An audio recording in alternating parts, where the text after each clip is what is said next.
काजल को अपने बहनोई अनिल से इस कदर नफरत थी कि उसने उसकी हत्या करते समय ये भी नहीं सोचा कि पकड़े जाने पर उसकी खुद की जिंदगी तो बर्बाद होगी, बड़ी बहन की भी जिंदगी नरक हो जाएगी। काजल उत्तराखंड के जिला हरिद्वार की कोतवाली लक्सर के गांव कलसिया के रहने वाले वीर सिंह की बेटी थी। 9 जून 2014 को उसकी शादी थी। शादी की वजह से घर में खूब गहमागहमी थी। बारात आने में ज्यादा समय नहीं रह गया था, इसलिए लगभग सारे नाते रिश्तेदार और दोस्त परिचित वीर सिंह के घर इकट्ठा हो गए थे। उसी बीच जब काजल को सजाने के लिए ब्यूटी पार्लर ले जाने की बात चली तो उसने साफ कहा कि वह सजने के लिए ब्यूटी पार्लर अनिल जीजा के साथ जाएगी। शादी के माहौल में काजल को ब्यूटी पार्लर ले जाने वाले तमाम लोग थे, लेकिन जब उसने स्वयं अनिल जीजा के साथ ब्यूटी पार्लर जाने की बात कही थी तो भला कोई दूसरा चलने की बात कैसे करता। नाते रिश्तेदारों तथा घर वालों को लगा कि काजल जीजा से अकेले में कुछ व्यक्तिगत बातें करना चाहती होगी, इसलिए उसके साथ जाना चाहती है। घर में भीड़भाड़ थी, कुछ औरतों ने हंसी भी की, लेकिन किसी बात पर ध्यान दिए बगैर काजल ब्यूटी पार्लर जाने के लिए जीजा के साथ निकल पड़ी। इधर अनिल और काजल निकले, उधर बारात आ गई। सभी बारात के स्वागत में लग गए। घर वाले जरूरी रस्में पूरी करने लगे तो बाराती नाश्ते और खाने में जुट गए। द्वार पूजा की तैयारी हो रही थी कि तभी वीर सिंह के मोबाइल फोन की घंटी बजी। उन्होंने जेब से मोबाइल निकालकर स्क्रीन पर नंबर देखा तो फोन काजल का था। उन्होंने जल्दी से फोन रिसीव करके मोबाइल कान से लगाया। हाँ बोलो बेटा, क्या बात है? पापा, बड़ी गड़बड़ हो गई, बदमाशों ने अनिल जीजा को गोली मार दी है, काजल ने कहा। यह सुनकर वीर सिंह सन्न रह गया। उसने घबरा कर पूछा, कहाँ? सैदाबाद के पास, दूसरी ओर से काजल ने कहा। इसके बाद वीर सिंह ने जैसे ही फोन काटा, आसपास खड़े लोग उसकी ओर सवालिया नजरों से ताकने लगे, क्योंकि फोन पर बातचीत के दौरान उसके चेहरे पर जो भाव आए थे उसी से उन लोगों ने अंदाजा लगा लिया था कि कहीं कुछ गड़बड़ हुई है। वीर सिंह के सामने बड़ी विषम परिस्थिति थी। जो कुछ हुआ था उसे बताने पर उसकी सारी तैयारी, सारे खर्च पर पानी फिर जाने वाला था, जबकि बताना भी जरूरी था। इसलिए उसने सिर थाम कर बैठते हुए कहा, काजल का फोन था, लक्सर जाते समय सैदाबाद के पास बदमाशों ने अनिल को गोली मार दी है। वीर सिंह का इतना कहना था कि वहां खड़े लोग सन रहे। घर में कोहराम मच गया। पल भर में ही यह बात घर से लेकर जहां बारात ठहरी थी वहां तक पहुंच गई। बैंड बाजा बज रहा था, डीजे पर लोग डांस कर रहे थे, सब बंद हो गया। चारों ओर खुसुरफुसुर होने लगी कि अब क्या होगा। वीर सिंह अपने खास रिश्तेदारों तथा घर वालों के साथ घटनास्थल की ओर भागा। काजल वहां गांव के ही सुभाष के साथ घायल अनिल को अस्पताल ले जाने की कोशिश कर रही थी। सभी लोग गाड़ियों से आए थे, इसलिए जल्दी से अनिल को उठाकर गाड़ी में डाला और लक्सर स्थित सरकारी अस्पताल में गए, जहां जांच के बाद डॉक्टरों ने बताया कि यह मर चुका है। अस्पताल से ही इस घटना की सूचना कोतवाली लक्सर पुलिस को दे दी गई थी। अब तक काफी रात हो चुकी थी। जिस समय इस घटना की सूचना कोतवाली लक्सर को दी गई थी उस समय कोतवाली प्रभारी भुवनेश कुमार शर्मा गश्त पर थे। उस समय थाने में सीनियर सब इंस्पेक्टर प्रशांत बहुगुणा मौजूद थे। उन्होंने तत्काल इस घटना की सूचना कोतवाली प्रभारी भुवनेश कुमार शर्मा को देने के साथ एसएसपी डा सदानंद दाते, एसपी देहात अजय सिंह तथा क्षेत्राधिकारी जी.बी. पांड्या को दे दी। पुलिस अधिकारियों को घटना की सूचना देकर एसएसआई प्रशांत बहुगुणा थाने से कुछ सिपाहियों को साथ लेकर सरकारी अस्पताल पहुंच गए। वह लाश का निरीक्षण कर रहे थे कि कोतवाली प्रभारी भुवनेश कुमार शर्मा और क्षेत्राधिकारी जी.बी. पांड्या भी आ गए। इसके बाद सभी पुलिस अधिकारियों ने लाश का निरीक्षण किया। मृतक की उम्र 30-35 साल रही होगी। उसके सीने में गोली मारी गई थी। घाव देखकर ही लग रहा था कि गोली एकदम करीब से मारी गई थी। अस्पताल में मृतक अनिल की ससुराल वालों के अलावा तमाम नाते रिश्तेदार तथा गांव वाले इकट्ठा थे। सभी को इस बात पर गुस्सा था कि हंसी खुशी के मौके पर बदमाशों ने ऐसा काम कर दिया कि सारी खुशियों पर तो पानी फिर गया। एक बेटी की जिंदगी बर्बाद हो गई और दूसरी के भविष्य पर सवालिया निशान लग गया। अनिल की ससुराल वालों का रो रो कर बुरा हाल था। उसकी पत्नी ममतेश तो सिर पटक कर रो रही थी। माहौल बड़ा गमगीन था, फिर भी पुलिस को अपनी कार्रवाई तो करनी ही थी। अब तक एसएसपी डा सदानंद दाते और एसपी देहात अजय सिंह भी आ गए थे। वरिष्ठ पुलिस अधिकारियों की उपस्थिति में कोतवाली प्रभारी भुवनेश कुमार शर्मा ने अनिल की लाश को कब्जे में लेकर पंचनामा की सारी कार्रवाई पूरी करके उसे पोस्टमार्टम के लिए भिजवा दिया। इसके बाद पुलिस ने घटनास्थल का भी निरीक्षण किया। अनिल को जिस जगह गोली मारी गई थी वहां उसके शरीर से निकला खून सूख चुका था। सारी स्थितियों से अंदाजा लगाया गया कि अनिल मोटरसाइकिल से उतरकर खड़ा था, तभी उसे गोली मारी गई थी। जिस तरह हत्या की गई थी उससे यही लगता था कि अनिल की रंजिशन हत्या की गई थी। गोली सामने से मारी गई थी तो क्या अनिल सामने से आने वाले अपने दुश्मनों को पहचान नहीं पाया था? पुलिस ने घटनास्थल से वह तमंचा भी बरामद कर लिया था जिससे इस वारदात को अंजाम दिया गया था। सारी बातों को ध्यान में रखकर पुलिस अधिकारियों ने जब घटना के बारे में मृतक की ससुराल वालों से पूछताछ की तो पता चला कि मृतक अनिल अपनी साली काजल, जिसकी शादी थी, उसका मेकअप कराने अपनी मोटरसाइकिल से लक्सर जा रहा था।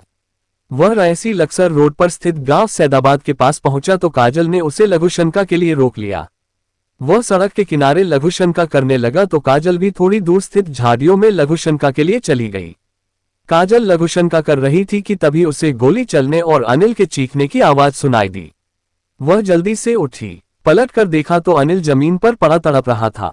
उसने इधर उधर देखा तो थोड़ी दूर पर मोटरसाइकिल से 2 लोग लक्सर की ओर जाते दिखाई दिए। शायद उन्हीं लोगों ने अनिल को गोली मारी थी। काजल भागकर अनिल के पास पहुंची। वह अकेली तो कुछ कर नहीं सकती थी। तभी संयोग से उसके गांव का सुभाष आ गया। उसने सुभाष से अपने पिता को फोन कराया। थोड़ी देर बाद सभी लोग आ गए तो अनिल अस्पताल पहुंचाया गया, जहां पता चला कि वह मर चुका है। इस पूछताछ से जब पुलिस को पता चला कि घटना के समय मृतक की साली साथ थी तो पुलिस को लगा कि काजल से पूछताछ में हत्यारों का जरूर कोई सुराग मिल सकता है। इसके बाद पुलिस ने काजल से पूछताछ की। उसने भी वही सब बताया जो उसके पिता वीर सिंह बता चुके थे, क्योंकि वीर सिंह को उसी ने ये सब बताया था। अंत में जब उसने कहा कि हत्यारे जीजाजी के सीने में गोली मारकर तमंचा वहीं फेंककर भाग गए थे तो पुलिस को थोड़ा हैरानी हुई कि हत्यारे जब मोटरसाइकिल से आए थे और मोटरसाइकिल से चढ़े ही गोली मारी थी तो उन्होंने तमंचा वहां क्यों फेंक दिया था। इसके बाद जब काजल से पूछा गया कि उसने बदमाशों को देखा था, वे किस रंग की कौन सी मोटरसाइकिल से थे, तो वह पुलिस के इन सवालों पर हकबका सी गई। फिर खुद को संयत करते हुए उसने बताया था कि उसके बाहर आते आते बदमाश इतनी दूर निकल गए थे कि वह न तो बदमाशों को देख पाई थी और न उनकी मोटरसाइकिल को। पुलिस ने काजल को बहुत कुरेदा, लेकिन उससे उन्हें मतलब की कोई जानकारी नहीं मिली। लेकिन इस बातचीत में पुलिस को यह आभास जरूर हो गया कि काजल को जीजा की हत्या के बाद जिस तरह दुखी और परेशान होना चाहिए, वैसा दुख और परेशानी न तो उसके चेहरे पर दिखाई दे रही है न बातचीत में। वह इस तरह बातचीत कर रही थी जैसे हत्या उसके अपने सगे जीजा की न होकर गांव के किसी आदमी की हुई है। बहरहाल उस समय ऐसा माहौल था कि इस तरह की कोई बात नहीं की जा सकती थी। वैसे भी वहां इकट्ठा लोगों का मूड ठीक नहीं लग रहा था। मृतक अनिल की पत्नी की हालत ऐसी थी कि उस समय उससे पूछताछ नहीं की जा सकती थी। घटना की सूचना अनिल के घर वालों को भी दे दी गई थी। इस स्थिति में शादी होने का सवाल ही नहीं उठता था, इसलिए बारात बिना शादी के ही लौट गई थी। अनिल की हत्या की सूचना पाकर उसका छोटा भाई सुनील आ गया था। अगले दिन उसी की ओर से अनिल की हत्या का मुकदमा कोतवाली लक्सर में अज्ञात लोगों के खिलाफ दर्ज कर लिया गया। एसएसपी डा सदानंद दाते ने इस मामले की जांच कोतवाली प्रभारी भुवनेश कुमार शर्मा को सौंपते हुए क्षेत्राधिकारी जी.बी. पांड्या को इस मामले पर नजर रखने का आदेश दिया। पुलिस को संदेह ही नहीं, पूरा विश्वास था कि अनिल की हत्या रंजिश की वजह से की गई थी। उसकी किस आदमी से ऐसी रंजिश थी जो उसकी हत्या कर सकता था, ये बात घर वाले ही बता सकते थे। भाई सुनील से पूछा गया तो वह इस बारे में पुलिस की कोई मदद नहीं कर सका, क्योंकि वह गांव में रहता था जबकि अनिल हरिद्वार में रहता था। पत्नी ममतेश अभी इस स्थिति में नहीं थी कि उससे पूछताछ की जा सकती। बहरहाल अगले दिन पोस्टमार्टम के बाद शव घर वालों को मिला तो उन्होंने उसका अंतिम संस्कार कर दिया। पोस्टमार्टम रिपोर्ट के अनुसार अनिल को गोली एकदम करीब से मारी गई थी, जो तिरछी लगी थी। पुलिस को काजल पर संदेह था, इसलिए उसके बारे में पता करने के लिए मुखबिरों को तो लगाया ही गया, उसके घर के सभी फोन नंबरों को भी सर्विलांस पर लगवा दिया गया कि शायद उनकी आपसी बातचीत से हत्यारे के बारे में कोई जानकारी मिल सके। इसके अलावा काजल और उसके घर वालों के बारे में जानकारी जुटाने के लिए पुलिस ने ग्राम प्रधान विनोद चौधरी से भी पूछताछ की। अनिल के घर वालों ने पुलिस को बताया था कि उन्हें उसके ऐसे दुश्मन के बारे में कोई जानकारी नहीं है जो उसकी हत्या कर सकता था। लेकिन जब इस बारे में ममतेश से पूछा गया तो उसने कहा कि और कोई भले न जानता हो, लेकिन काजल को हत्यारों के बारे में जरूर पता होगा। पुलिस को तो काजल पर पहले से ही संदेह था। ममतेश की इस बात ने पुलिस के संदेह को और बढ़ा दिया। 18 जून 2014 को मृतक अनिल की पत्नी ममतेश क्षेत्राधिकारी जी.बी. पांड्या से मिली और उसने उनसे साफ साफ कहा कि उसके पति की हत्या में उसके मायके वालों की अहम भूमिका हो सकती है। उन्हीं लोगों ने साजिश रचकर हत्या की है। अगर उन लोगों से सख्ती से पूछताछ की जाए तो निश्चित इस हत्याकांड से पर्दा उठ सकता है। क्षेत्राधिकारी ने ममतेश से वजह पूछी कि उसके मायके वाले उसके पति की हत्या क्यों करेंगे, तो उसने बताया कि उसकी मंझली बहन मीना की आत्महत्या के बाद से उसके मायके वाले उसके पति से रंजिश रखने लगे थे। उसी की वजह से करीब 4 साल तक आना जाना बंद रहा। इस साल काजल की शादी तय हुई तो आना जाना शुरू हुआ। इसके अलावा मुखबिरों से पुलिस को जो सूचनाएं मिली थीं, वे भी अनिल की ससुराल वालों को हत्यारा बता रही थीं। ये सारी बातें काजल और उसके पिता वीर सिंह को थाने बुलाकर पुलिस को पूछताछ करने के लिए मजबूर कर रही थी। जब सारी बातें एसएसपी डा सदानंद दाते को बताई गईं तो उन्होंने काजल और वीर सिंह को थाने लाकर सख्ती से पूछताछ करने का आदेश दिया। इसके बाद कोतवाली प्रभारी भुवनेश कुमार शर्मा, एसएसआई प्रशांत बहुगुणा और कुछ सिपाहियों के साथ वीर सिंह के घर पहुंचे और बाप बेटी को पकड़कर थाने ले आए। थाने में काजल और वीर सिंह से पूछताछ शुरू हुई। दोनों वही बातें दोहराते रहे जो उन्होंने पुलिस को पहले बताई थी, लेकिन अब उन बातों पर पुलिस को विश्वास नहीं था, इसलिए पुलिस उनसे सच उगलवाना चाहती थी, जबकि बाप बेटी सच बोलने को राजी नहीं थे। क्षेत्राधिकारी जी.बी. पांडेय ने देखा कि ये सीधे सच बताने को तैयार नहीं है तो उन्होंने चेतावनी देते हुए कहा, तुम दोनों को ही पता होना चाहिए कि कानून और पुलिस दोनों के ही हाथ बहुत लंबे होते हैं, इसलिए इनसे कोई भी अपराधी नहीं बच सकता। अपने सूत्रों से मुझे पता चल गया है कि अनिल की हत्या तुम ही लोगों ने की है। अब तुम लोग सच्चाई अपने आप बता दो तो अच्छा रहेगा, वरना हम अपनी तरह से उगलवाएंगे तो तुम दोनों को बहुत परेशानी होगी। वीर सिंह और काजल कोई पेशेवर अपराधी तो थे नहीं। उन्होंने भले ही पुलिस की मार नहीं देखी थी, लेकिन फिल्मों और सीरियलों में तो देखा ही था।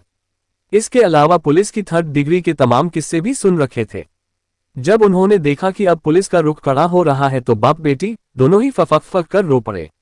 उन दोनों के रोते ही क्षेत्राधिकारी समझ गए कि अब उनका काम हो गया है। ये दोनों अब अपना अपराध स्वीकार कर लेंगे, इसलिए पुलिस ने उन्हें रोने दिया जिससे मन हल्का हो जाए।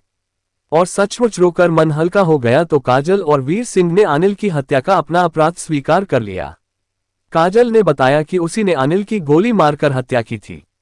ये हत्या उसने अपनी बहन की मौत का बदला लेने के लिए की थी। इसके बाद वीर सिंह और काजल ने अनिल की हत्या के पीछे की जो कहानी सुनाई वह कुछ इस प्रकार थी। उत्तराखंड के जिला हरिद्वार की कोतवाली लक्सर के गांव कलसिया के रहने वाले वीर सिंह अपनी 3 बेटियों में बड़ी बेटी ममतेश की शादी मूल रूप से उत्तर प्रदेश के जिला बिजनौर के थाना मंडावर के गांव फतेहपुर के रहने वाले चंद्रपाल के बेटे अनिल के साथ की थी। अनिल हरिद्वार में हर की पौड़ी में फोटोग्राफी करता था, उसका जमाजमाया काम था, इसलिए शादी के बाद ममतेश को भी वहीं ले आया। ये करीब 10 साल पहले की बात है। ममतेश से छोटी थी मीना, जो उन दिनों इंटर में पढ़ रही थी। इंटर पास करने के बाद वह बीए करना चाहती थी। इसके लिए माँ बाप से अनुमति लेकर उसने हरिद्वार के डिग्री कॉलेज में दाखिला ले लिया। घर से रोजाना हरिद्वार जाकर पढ़ाई करना संभव नहीं था, इसलिए पढ़ाई के लिए उसने हरिद्वार में ही रहने का फैसला किया। वहां उसकी बहन और बहनोई रहते ही थे, इसलिए उसे वहां रहने में कोई दिक्कत नहीं थी। मीना बहन ममतेश के घर साथ रहकर बीए की पढ़ाई करने लगी। उसका बीए का अंतिम साल था। अब तक मीना पूरी तरह जवान हो चुकी थी, खूबसूरत वह थी ही। सब कुछ ठीक ठाक चल रहा था कि अचानक एक दिन वीर सिंह को सूचना मिली कि मीना ने आत्महत्या कर ली है। वीर सिंह कुछ खास लोगों के साथ हरिद्वार पहुंचा और बेटी का शव चुपचाप लेकर गांव आ गया। उसने सोचा कि शोर शराबा करने पर बात पुलिस तक पहुंचेगी तो परेशानी भी बढ़ जाएगी और इज्जत का भी तमाशा बनेगा, इसलिए उसने वहां किसी से कोई बात तक नहीं की। घर लाने के बाद उसने शव देखा तो उसे कहानी कुछ और ही लगी। उसे मीना के शरीर पर चोट और खरोंच के निशान दिखाई दिए। वीर सिंह बेवकूफ नहीं था कि चोट और खरोंच के निशानों का मतलब न समझता। सब कुछ जान समझ कर भी वह इज्जत की खातिर चुप रहा कि अगर बात खुलेगी तो उसी की बदनामी होगी और गांव वाले उसी की हंसी उड़ाएंगे। ये 4 साल पहले की बात है। उस समय वीर सिंह भले ही चुप रह गया था, लेकिन उसे दामाद से ही नहीं बेटी से भी नफरत हो गई थी, क्योंकि उसने स्वार्थ के लिए पति का साथ दिया था। स्थितियां बता रही थी कि मीना ने ऐसे आत्महत्या नहीं की थी, उसे इसके लिए इस तरह मजबूर कर दिया गया था कि उसने खुद को जीने लायक नहीं समझा था और इस सब में उसकी बेटी का भी हाथ था। वीर सिंह का सोचना था कि अनिल तो पराया था, लेकिन ममतेश तो उसकी अपनी थी। वह पति के प्यार में इस तरह अंधी हो गई थी कि उसने माँ बाप की इज्जत का भी नहीं ख्याल किया। उस बहन के बारे में भी नहीं सोचा जिसको उसने बचपन में खिलाया कुदाया था। यही सब सोच कर उन्हें दामाद से ही नहीं, बेटी से भी नफरत हो गई और उन्होंने बेटी दामाद से संबंध तो तोड़ ही लिए, ये भी तय कर लिया कि वह मीना की मौत का बदला जरूर लेगा। समय धीरे धीरे बीतता रहा। समय बीतने के साथ वीर सिंह के मन में बेटी और दामाद के लिए जो नफरत थी वह कम होने के बजाय बढ़ती गई। मीना से छोटी काजल भी समझदार हो गई थी। कभी कभार घर में मीना की चर्चा होती तो घर वालों को गुस्सा होते देख काजल को भी बहन बहनोई पर गुस्सा आता कि उन्होंने उसके माँ बाप की इज्जत का जरा भी ख्याल नहीं किया। यही नहीं, उन्हीं की वजह से उसकी बहन को मौत को गले लगाना पड़ा। घर वालों की बातें सुनकर काजल को भी बहन बहनोई से नफरत हो गई थी और वह भी बहन की मौत का बदला लेने के बारे में सोचने लगी। इस साल उसकी शादी तय हुई तो उसने वीर सिंह से कहा कि उसकी शादी में जीजा और बहन को भी बुलाएं। वीर सिंह इसके लिए तैयार नहीं थे, लेकिन काजल ने जब उन्हें मन की बात बताई तो वह अनिल और ममता को बुलाने को तैयार हो गए। ये करीब 4 महीने पहले की बात है। काजल के कहने पर वीर सिंह हरिद्वार स्थित ममतेश के घर गए और उसे घर आने को कहा। इसके बाद अनिल और ममतेश कलसिया आने जाने लगे। संबंध सुधर गए तो काजल की शादी की तैयारी में अनिल और ममतेश ने भी बढ़ चढ़कर हिस्सा लिया। 9 जून 2014 को काजल की शादी थी। शादी में अनिल और ममतेश को भी बुलाया गया था। बहुत दिनों बाद संबंध सुधरे थे, इसलिए शादी में दोनों आए भी थे। शाम को दुल्हन के रूप में सजने के लिए काजल को लक्सर स्थित ब्यूटी पार्लर जाना था। वैसे तो काजल को ले जाने वाले बहुत लोग थे, लेकिन काजल ने जीजा अनिल के साथ जाने की इच्छा व्यक्त की। अनिल भला क्यों मना करता? मना करने की कोई वजह भी नहीं थी। उसका सोचना था कि मन की सारी कड़वाहट धुल चुकी है, इसलिए वह मोटरसाइकिल लेकर तैयार हो गया। अनिल तैयार हो गया तो काजल ने घर में रखा तमंचा, जिसे वीर सिंह ने मुजफ्फरनगर के अपने एक रिश्तेदार की मदद से खरीदा था, उसे पस में रखकर ऊपर से शाल ओढ़कर अनिल की मोटरसाइकिल पर बैठ गई। अनिल मोटरसाइकिल लेकर सैदाबाद गांव के पास सुनसान जगह पर पहुंचा तो लघुशंका की बात कहकर काजल ने मोटरसाइकिल रुकवा ली। लघुशंका करने के बहाने वह झाड़ियों की ओट में गई और वहां उसने तमंचे में गोली भरी। अनिल मोटरसाइकिल पर ही बैठा था। काजल झाड़ियों से निकलकर उसके पास आए और तमंचा उसके सीने से सटाकर गोली चला दी। गोली लगते ही अनिल जमीन पर गिरकर छटपटाने लगा। काजल को लगा कि उसका काम हो गया है तो उसने शोर मचा दिया। संयोग से उसी समय उसके गांव का सुभाष वहां पहुंच गया। सुभाष की मदद से उसने घटना की सूचना घर वालों को दी। थोड़ी ही देर में घर वाले भी आ गए। इसके बाद अनिल को अस्पताल पहुंचाया गया, जहां पता चला कि वह मर चुका है। इसके बाद वीर सिंह ने भी माना कि उन्हें अनिल की हत्या की जानकारी ही नहीं थी, बल्कि काजल के साथ वह भी हत्या की इस योजना में शामिल थे। काजल ने बताया कि अनिल की हत्या के लिए शादी वाला दिन उसने इसलिए चुना था कि कोई भी नहीं सोचेगा कि जिसकी शादी के लिए दरवाजे पर बारात आ गई हो, ऐसे समय में हत्या जैसा अपराध करेगी, वह भी अपने सगे बहनोई की हत्या। काजल ने होशियारी तो बहुत दिखाए, लेकिन बच नहीं सकी। पुलिस ने वह तमंचा पहले ही बरामद कर लिया था जिससे अनिल की हत्या की गई थी। काजल के बयान के बाद कोतवाली लक्सर पुलिस ने पहले से दर्ज मुकदमे में अज्ञात लोगों की जगह बाप बेटी यानी काजल और वीर सिंह का नाम दर्ज कर दोनों को अदालत में पेश किया, जहां से उन्हें जेल भेज दिया गया। कोतवाली प्रभारी भुवनेश्वर कुमार शर्मा सुभाष की भूमिका की जांच कर रहे हैं कि वह अनिल की हत्या के बाद वहां संयोग से पहुंचा था या उसे पहले से मालूम था। कथा लिखे जाने तक सुभाष के बारे में कुछ पता नहीं चला था। काजल और वीर सिंह जेल में थे। तो दोस्तों, ये थी आज की कहानी। उम्मीद है कहानी में ऐसा कुछ भी नहीं होगा जो आपको अटपटा लगा हो। कहानी को लास्ट तक सुनने के लिए आपका तहे दिल से शुक्रिया। कहानी के बारे में आपकी जो भी राय है वह कमेंट करके जरूर बताएं। तो चलिए दोस्तों, आज के लिए इतना ही। कल फिर मिलते हैं क्राइम की एक सच्ची कहानी के साथ। तब तक के लिए सेफ रहें, सुरक्षित रहें और अपना ध्यान रखें। जय हिंद दोस्तों, जय भारत।